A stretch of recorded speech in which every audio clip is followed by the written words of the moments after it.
শত্রু কি আইডেন্টিফাই? না, শত্রু আইডেন্টিফাইড না, we are open, we are looking for শত্রু।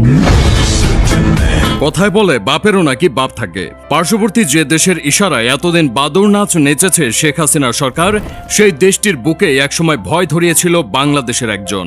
তার কারণে বাংলাদেশের দিকে চোখ তুলে তাকানো তো দূরের কথা, সে সময় তার নাম শুনলেও হাঁটু কাঁপত পার্শ্ববর্তী দেশের দাদাদের।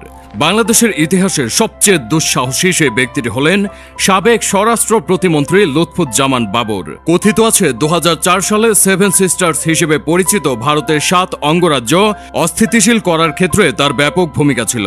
অনেকে বলেন চীন পাকিস্তান মিলে ভারতের যতটুকু ক্ষতি করতে পারেনি তার চেয়ে বেশি ভুগিয়েছেন লুৎফুজ্জামান বাবর। 2004 সালে ভারতের এই 7 অঙ্গরাজ্য মূল ভারত থেকে আলাদা হতে বিদ্রোহ করে। তখন সেখানকার আন্দোলনকারীদের 10 ট্রাক গোলাবারুদ, রকেট লঞ্চার সরবরাহ করার বন্দোবস্ত করেছিলেন এই বিএনপি নেতা। সেই অস্ত্র জায়গামতো পৌঁছাতে পারলে সেভেন সিস্টার্স থেকে স্টেপ সিস্টার্সে পরিণত হয়ে যেত ভারতের এই 7 অঞ্চল। তখন স্বাভাবিকভাবে এই অঞ্চলের শাসনভার বাংলাদেশের আয়ত্তে চলে আসত, কিন্তু শেষ পর্যন্ত সেটি করা সম্ভব হয়নি। ভারতের বিরুদ্ধে যুদ্ধে সহায়তা করার এই সাহস বাবর পেয়েছিলেন তার একচ্ছত্র ক্ষমতার কারণে। 2001 সালের নির্বাচনে বিএনপির দলীয় প্রার্থী হিসেবে নেত্রকোনা 4 আসন থেকে সাংসদ নির্বাচিত হন লুৎফুজ্জামান বাবর। প্রথমবার বিএনপির হয়ে ইলেকশনে জিতে মন্ত্রিসভার দায়িত্ব পেয়ে যান এই সাবেক নেতা। মাত্র 43 বছর বয়সে তিনি স্বরাষ্ট্র মন্ত্রণালয়ের প্রতিমন্ত্রী হয়ে যান। এর পেছনে বড় কারণ ছিল তৎকালীন প্রধানমন্ত্রী খালেদা জিয়ার পুত্র তারেক রহমানের সাথে তার বিশেষ ঘনিষ্ঠতা। 1991 সালে স্বতন্ত্র প্রার্থী হিসেবে প্রথমবার সংসদের সদস্য পদ লাভ করেন বাবর। এরপর 1996 সালের বিতর্কিত নির্বাচনে তিনি জয়লাভ করলেও নির্বাচন বাতিল হওয়ায় ক্ষমতা ভোগ করা হয়নি তার।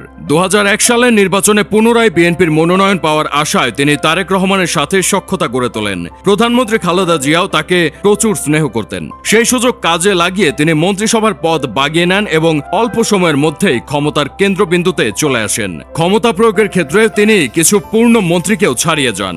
বলা হয়ে থাকে তার দায়িত্বকালে ভারত বাংলাদেশ সীমান্তে সবসময় অস্থিরতা লেগেই থাকত। ভারত একটি করলে পাল্টা দুটি ছুটত বিজিবি। তার সময়ে বাংলাদেশের সাহস হারে হারে টের পেয়েছিল ভারত। পরিস্থিতি স্বাভাবিক করার জন্য ভারত বাংলাদেশ সরকারকে আহ্বান করলেও আপোষ করতে নারাজ ছিলেন বাবর। ভারতকে উদ্দেশ্য করে তার দেওয়া উই আর লুকিং ফর শত্রুজ ডায়লগটি আজও মানুষের মুখে মুখে পরিচিত। তার কারণে ভারতের সাথে বিএনপি সরকারের সম্পর্কে সে সময় বৈরিতা দেখা দিয়েছিল। দেশের ভিতরে দুর্নীতিবাজ ও অমনেও সবসময় হার্ড লাইনে ছিলেন প্রতিমন্ত্রী বাবর।